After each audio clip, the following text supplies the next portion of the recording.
Russia's security service chief, Alexander Bortnikov, has suggested that Britain, the US and Ukraine could have been behind the attack on a concert hall in Moscow that killed more than 130 people on Friday. Islamic State claimed responsibility for the shooting, and US intelligence indicates ISIS-K, an Afghan branch of the Islamic State, was indeed behind the attack. This comes as Russia extends the arrest of Wall Street journalist Evan Gershkovich to June, just days before the one-year anniversary of him being held behind bars on these bogus charges of espionage, charges, of course, that he and the Wall Street Journal deny. I'm joined now by financier whose firm was once the largest foreign investor in Russia, but who now campaigns against corruption in the Kremlin. It is, of course, Bill Browder. Bill, very good afternoon, good evening to you, I should say. Thank you so much for joining us here on the Independent Republic of Mike Graham.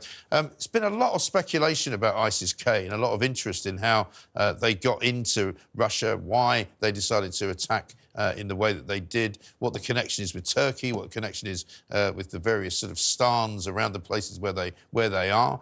What's your take on exactly who was responsible for that and exactly why they did what they did?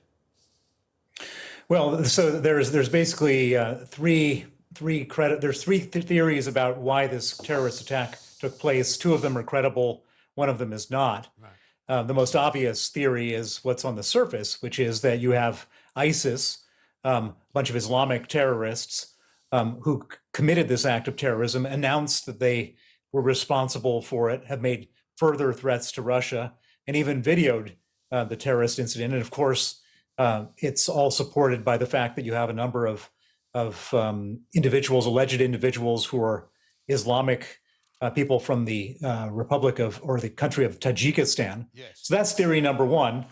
Theory number two is that Putin did this to himself. And that may sound very horrible and cynical, but he's done this before.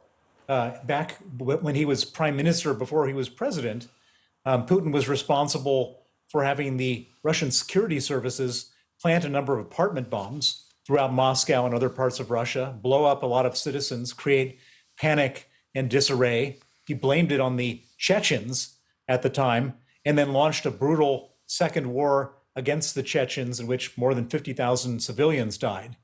And that war, that this manufactured war where he blamed the Chechens, is what got him into the presidency. And so it's entirely plausible and within reason that Putin may have been responsible. And the fact that the regime is coming up with all these crazy theories, theory number three, that somehow it's the US, Britain, and Ukraine that did it, would suggest strongly that theory number two is the most likely scenario. Yes, I think so. And does that mean, therefore, that if he was to retaliate in some way, shape or form, he would now have his pick of deciding where to retaliate? So, I mean, according to his kind of version of events, if it was Ukraine, he could retaliate there, which we don't believe that it is. If it was Britain, which we don't believe that it is, he could retaliate there. How does he retaliate against the Americans? Well, I mean, the reality is he can retaliate against anybody he wants to retaliate against. He doesn't need a terrorist incident to do that.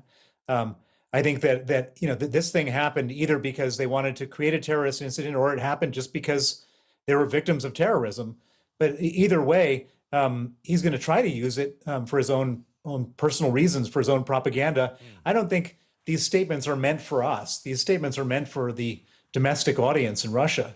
He needs to convince them that, for whatever it's worth, that he's not at fault. He's either not at fault for doing it, or he's not at fault for preventing it. Yes. But that's a hard thing to do, because he was warned by the Americans explicitly that there was a terrorist incident that was going to happen. It was going to happen at a concert place. The Americans were telling all Americans, stay away from concerts. And then, as far as we could see on videos, these guys just walked right into this place. There was no security. Right. And in fact, I've seen videos in the last few hours where policemen are walking around with police dogs while the terrorists are running around the concert center and doing nothing. Right.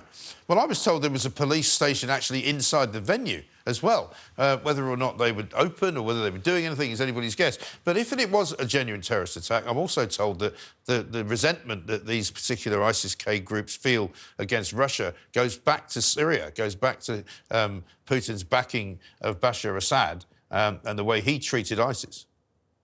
Well, there's no question that Putin is a very unpopular person in the Middle East for what he's done in Syria.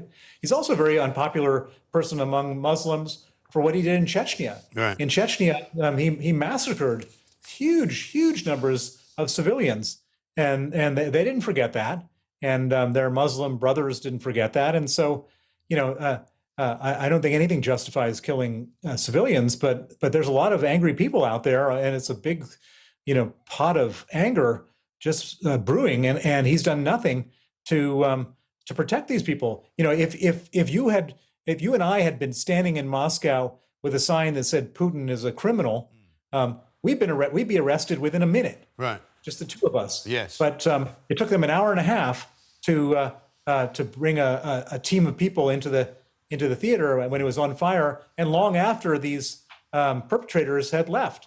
And so it says there's either gross incompetence among the security services, or they were involved and they just had to wait a while to make sure it was all sort of going to plan. Yeah. Do you suspect there may be more of these types of attacks for whatever reason? Well, if we look back to 24 years ago when Putin first came to power, first there was one apartment building that was blown up by his security services, then another one, and then another one. And it created a sense of mass panic, of true feeling of horror and terror. I was in Moscow at the time. I remember going to sleep at night wondering whether my apartment building was going to blow up. And by the time he was done, the entire Russian population was on his side wanting to exact revenge. And let's just say that there's another one of these incidents, and they can successfully blame it on some outside force, maybe on Ukraine or whatever. That would be a good way to energize the Russian people, get them up for a mass conscription. The other thing that's important to know is that Russia's running out of troops. They need more troops. They need more warm bodies to be killed in battle. And the best way to do that is to draft up 500,000 other young men, which would be unpopular, but maybe it wouldn't be so unpopular if there was, people frothing at the mouth about some foreign enemies that are bringing terror to the Russian streets. No, of course. I was going to ask you about what you see happening for the rest of this year in Ukraine in terms of the way that the war is conducted, if you like, by Putin, because obviously there's going to be a US presidential election. Donald Trump has said that, he would bring a stop to the war immediately as soon as he got elected, if he was elected. Biden doesn't seem to be too sure precisely where he stands on putting money in. Britain still seems to be very much about backing Zelensky with money and weapons. I mean, what's going to happen, do you think? Well, so Biden is very clearly wanting to give Ukrainians more money and weapons. The Speaker of the House of Representatives has blocked a vote on it because he's taking instructions from Trump, who inexplicably wants to sabotage the Ukrainians. And so I would predict that the $63 billion that's been blocked will become unblocked in the near future. That will allow the Ukrainians to buy the weapons they need. I don't think the Russians will make that much more progress in the near term, as long as the Ukrainians get that money and get those weapons. And then the big wild card is November this year when the election happens. If Trump does get elected, he said he's going to cut off Ukraine. Why? We don't know. But if he does, then we have a much bigger problem here in Europe, because that means we've got to basically double the amount of financial aid and military aid to Ukraine, because the Americans will be sitting it out. And do we have that money? Do we have the will? I don't know. And if we don't, then the Russians will win in Ukraine. Yeah. And if they do win in Ukraine, then their next stop is the Baltics. And those countries happen to be NATO allies, and we have a duty, a treaty obligation to protect them. Yes. And so, well, I mean, it's slightly, I mean, from Trump's perspective, it's slightly different to that, isn't it? I mean, he would say, actually, no, he wants to stop the war. And what he doesn't want to do is continue to bankroll it. So, I mean, I take your point absolutely, but his argument is that, the American people don't want to continue to give money. And there's a lot of people in this country as well who don't think we should be giving billions and billions and billions of pounds to a country to continue a war when we haven't got very much money for our own troops. Well, we can either spend billions and billions or hundreds of billions when we're at war with Russia. So it all depends on.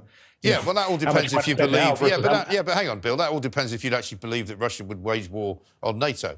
I'm no expert, but I know there are a lot of experts who don't believe they would do that. There's a lot of saber rattling going on, isn't there? Well, I mean, all you have to do is listen to the speeches coming out of the Kremlin, and they're saying Ukraine is just the first stop. I mean, Yeah, I think, but as you say, you know, and you know do better you than, want, but as you know better than anyone, Bill, so much of that is for domestic consumption as well, isn't it? well, they've pretty much said what they were going to do all the way from the start. They said they were going to, do you want to gamble with our future 100 times worse, or do you want to buy some cheap insurance right now? And I would argue that whatever the Yes. cost is right now, it's a hell of a But the lot war, less than it would but be at the in the moment, with future. all of the aid that we have given to Ukraine, the war does not seem to be doing anything other than being in a sort of stalemate where the wheels continue to turn in the mud, if you like, but nobody's really gaining any ground. Nobody's really winning. It's a kind of a zero-sum game, isn't it? Yeah, but you can sort of fantasize and say, God, I wish there was peace. Putin doesn't want peace. Putin wants to take over Ukraine. That's the problem. We didn't ask for this war. Yeah. He's the one doing this war. It's not. Right. It's not. I Well, mean, I mean, just you might make that wishing argument. for things to happen doesn't make them happen. I wish you'd make that argument to the UN, because maybe they would call for a ceasefire, which is what they've just done in Gaza, despite the fact that Hamas wants to destroy Israel, and they're backing a ceasefire without the hostages being given up, but they don't seem too interested in having a ceasefire in Ukraine. Well, even if the UN was to call for a ceasefire in Russia, Putin's not going to do a ceasefire.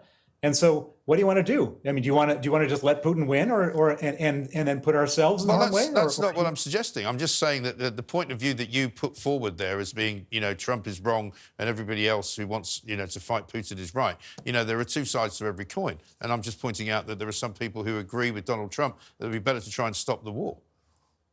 Well, basically, Donald Trump's the only person in the Republican Party who has this position. All the other Republicans in Washington understand that what's at stake here, that basically world peace is at stake here if we don't stop Russia. But he's also the only Republican that will probably get into the White House. So, I mean, you have to take him seriously as much as you may not want to. And I do take him seriously, and I think we're in deep trouble as far as Ukraine is concerned if he becomes the president of the United States. Well, we shall see. Finally, let me just ask you about this terrible situation with our colleague, Evan Gershkovich, who has now learned once again that he will be will be withheld and denied freedom until June. I mean, how much longer can they get away with this? I heard you on James Maxey's show saying, this is a rogue state. They do what they like. They don't pay attention to the rule of law. I get all that. Is there anything that we can do to get Evan out? Well, I think that by talking about him continuously, by calling for his release, it keeps the government of the United States on point here. I mean, the one thing you need to understand is that that Putin took him hostage because he worked for the Wall Street Journal. He was obviously be considered to be a high value person for the United States. The moment that he was arrested, President Biden said this shouldn't have happened, and they designated him as unlawfully detained under the Levinson Act. And so he's the highest priority U.S. hostage right now, and the Americans want him out very badly. Putin has somebody he wants out of Berlin, out of a German prison very badly. I suspect a deal will get done at some point in the future. These things take longer than they should. But in the meantime, it's a very, very unpleasant situation for a young man who did absolutely nothing wrong, who was just plucked out of the street because he happened to be an American working for the wrong organization as far as Putin was concerned. Yeah, it is a shocking state of affairs and terrible for his family. But Bill, listen, appreciate your time. Thank you so much for talking to us. Bill Browder, they're reporting in to us on the latest situation in Moscow, where you can always have one or two or maybe even three truths, if you like.